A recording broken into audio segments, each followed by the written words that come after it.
안녕하세요. MC 최영임입니다. 제가 오늘도 365 류마 고! 내과 의원에 오게 되었는데요. 고재기 원장님 반갑습니다. 반갑습니다.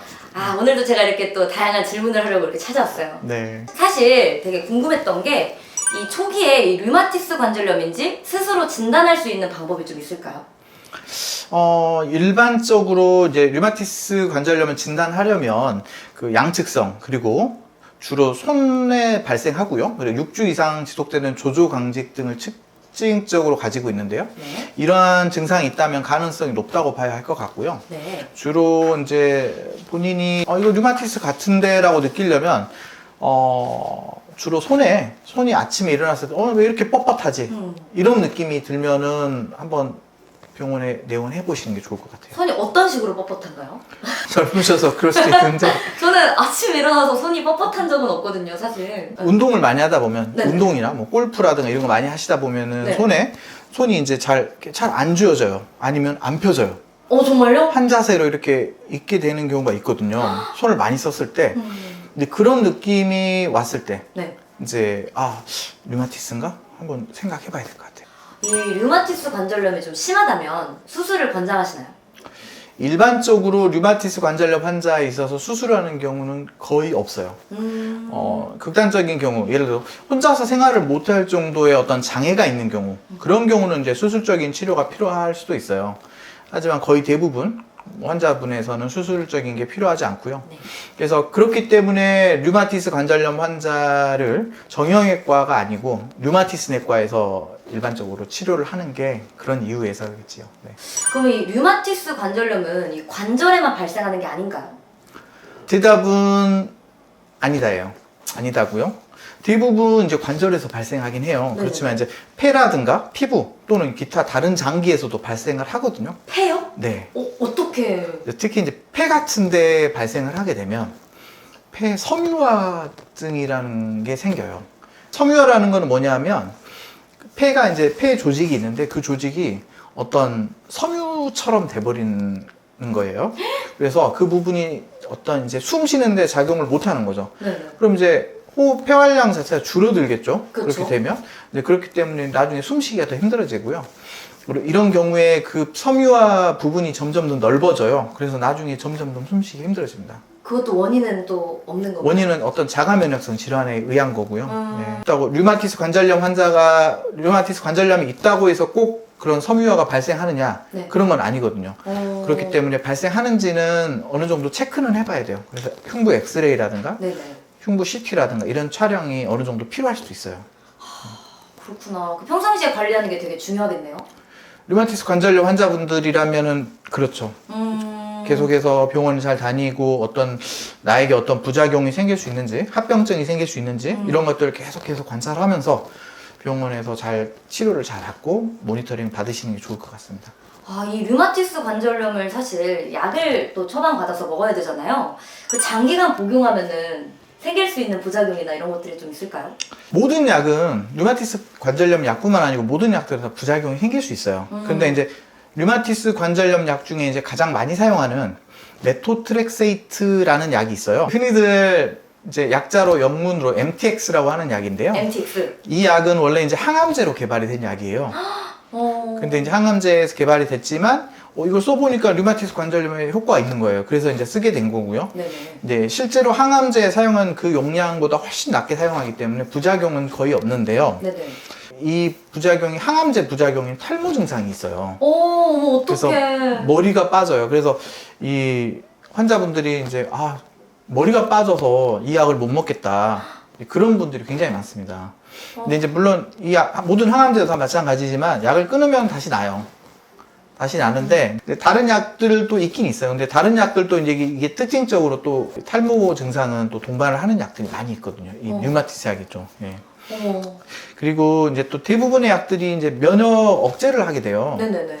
면역 억제제거든요. 왜냐하면 아까 말씀드렸다시피 이게 자가 면역 질환이잖아요. 네네네. 그 전에 지난 편에 말씀드렸던 백혈구가 우리 몸에 있는 그 세포를 공격하는 거잖아요. 네. 이게 자가 면역 질환이기 때문에 그 지난 편에도 말씀드렸다시피 어떤 백혈구들이 우리 몸에 있는 정상적인 세포를 너 균이니? 하고 이제 가서 공격하는 거잖아요. 네네네. 이제 그런 병이기 때문에 이 치료제들 대부분이 다 면역을 떨어뜨리는 거예요. 백혈구의 능력을 떨어뜨리는 그런 치료들이거든요. 그래서 면역을 억제하게 되는데, 면역 억제하게 되면 어떤 부작용이 있을까요? 면역을 억제하게 되면 네. 몸이 피로해지지 않을까요? 면역력이라는 거는 어떤 균이 들어왔을 때 싸워주는 거거든요. 네. 균이 들어오면 나는 이제 저항할 수가 없는 거예요. 면역력이 떨어지면. 근데 그런 부작용들이 가장 흔해요.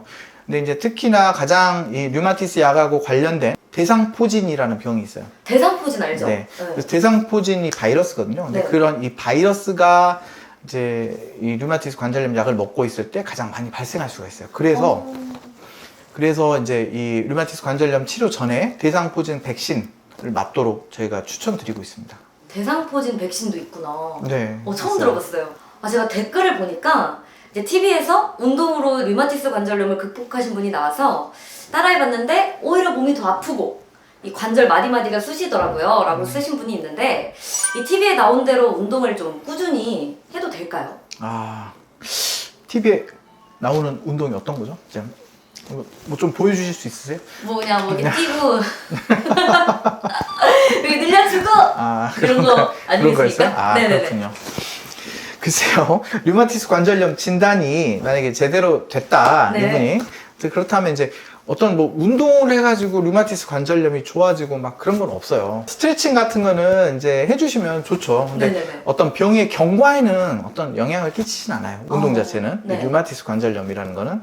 이 류마티스 관절염은 무조건 약물 치료를 하셔야 돼요. 어떤 운동, 식단 이런 것들이 크게 도움이 안 되는 그런 질환이에요. MTX.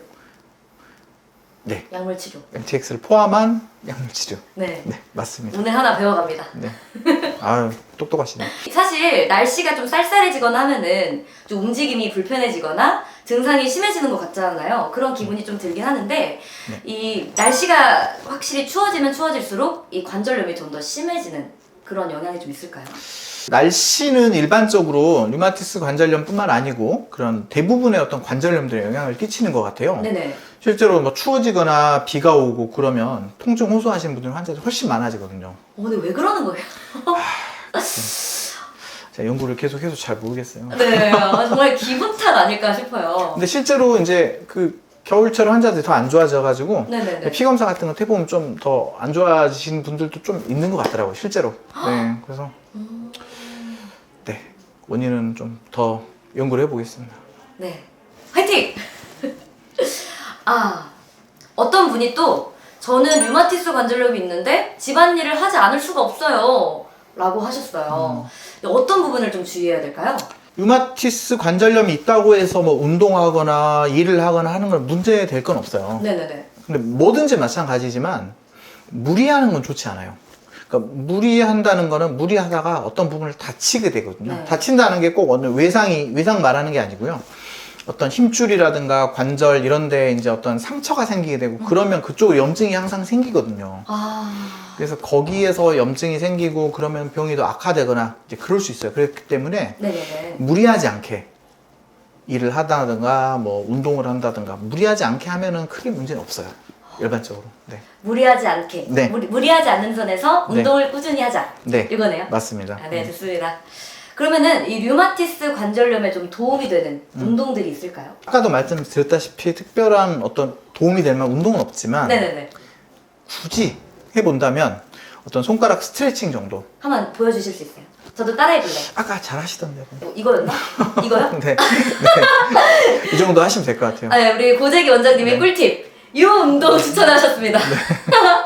네, 저도 아침에 일어나서 좀 손 좀 네. 풀어야 될 것 같아요. 네. 네. 네. 아주 좋습니다. 네, 좋습니다. 쌤도 좀 자주 푸시나요? 이렇게 할까요? 네. 네. 야! 네, 좋습니다. 그러면은 이 류마티스 관절염을 자연적으로 두다 보면은 자연스럽게 치유되는 경우도 좀 있을까요? 있긴 있어요. 어떨 때? 있긴 있고요. 그런 걸 대부분 환자들이 다 원하고 있어요. 자연적으로 낫는 거를. 당연하겠지만. 그래서 환자분들이 그렇죠. 네네네. 많이 물어봐요. 이거 약 먹으면 낫나요? 근데 이제 어떤 치료의 어떤 관점 차이인데요. 환자분들은 약을 먹으면은 낫나요? 그럼 이제 저희과적으로는 낫다고 낫다고 적혀 있어요, 교과서적으로. 왜냐하면은 이게 우리 과정에서 낫는다는 거는 병이 생기지 않는다는 거거든요.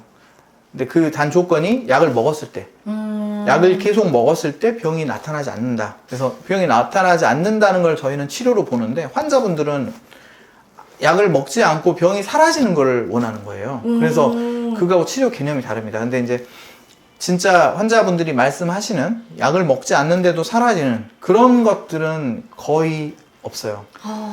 물론 드물게 있긴 있습니다. 근데 거의 없다고 알고 계시면 될 것 같아요. 거의 없다고 보시면 될 것 같습니다. 네. 자, 그럼 마지막으로 이 류마티스 관절염으로 고통받고 있으신 환자분들을 위해서 한마디 부탁드려요.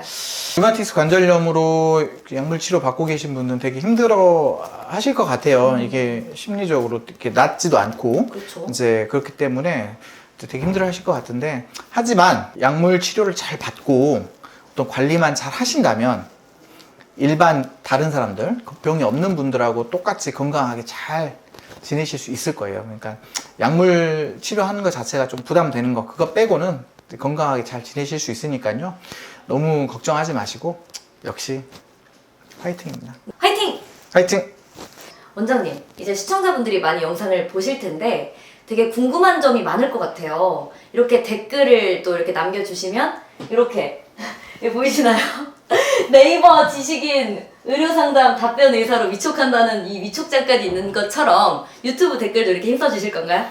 그럼요. 좋습니다. 댓글만 남겨주십시오. 언제든지 댓글 남겨주세요. 여러분 즐거우셨다면 구독, 좋아요. 알림 설정까지 꾹 부탁드려요. 안녕!